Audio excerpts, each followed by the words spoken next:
There's no question in my mind that this recession that we're in is the anatomy of government failure.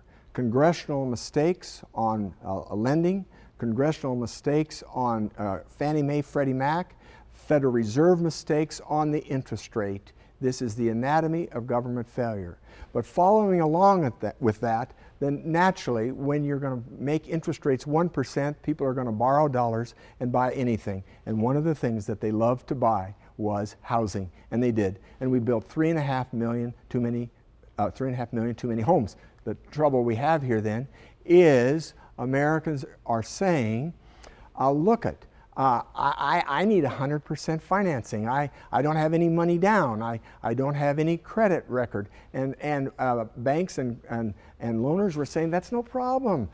Fannie Mae and Freddie Mac will guarantee those loans. So here we go. And now we begin to build a Rube Goldberg system. I'll just call this collateralized debt obligations. I know that's a big word. Let me back up and explain it.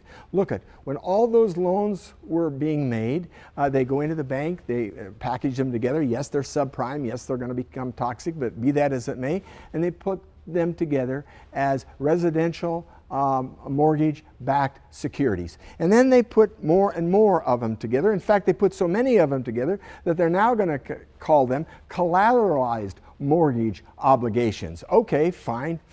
And now it's starting to get big. They said, you know what? We can securitize these and sell them like crazy, make billions and billions of dollars. What if we allow students to add their student loans to this, car loans to this, small business loans to this, credit card receivables to this, and we'll call this whole big package collateralized loan obligations. Okay, that's what we're going to do. They securitize, tranche them, sell them out according to risk, and it's now getting very, very complicated. In fact, now they're combining one CLO with more, and now they call them collateralized debt obligations, CDOs.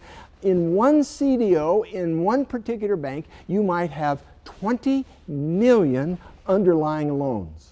Now the market looks at this and says, whose loans are they? How many are toxic? What's the composition of these loans? Nobody knows. Nobody knows. They cannot be priced.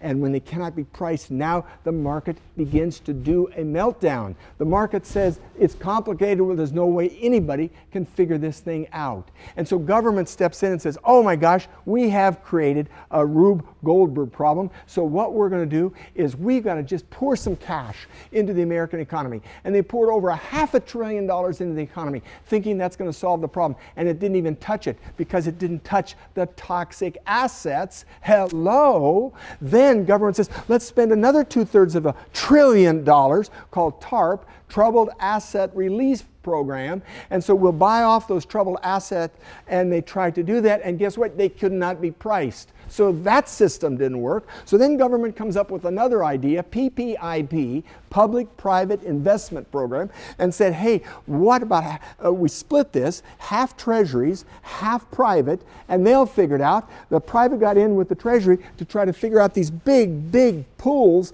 of underlying loans, and they said, we can't price it. We don't know. The markets melted down, absolutely melted down. No one knew what was going on. Well, what's the end result of all this? The end result is obviously Merrill Lynch, bye-bye, AIG, hello, Lehman, Bear Stearns, a lot of banks going bankrupt, a lot of people. So the devastation was wide and it was long. But here's where we are.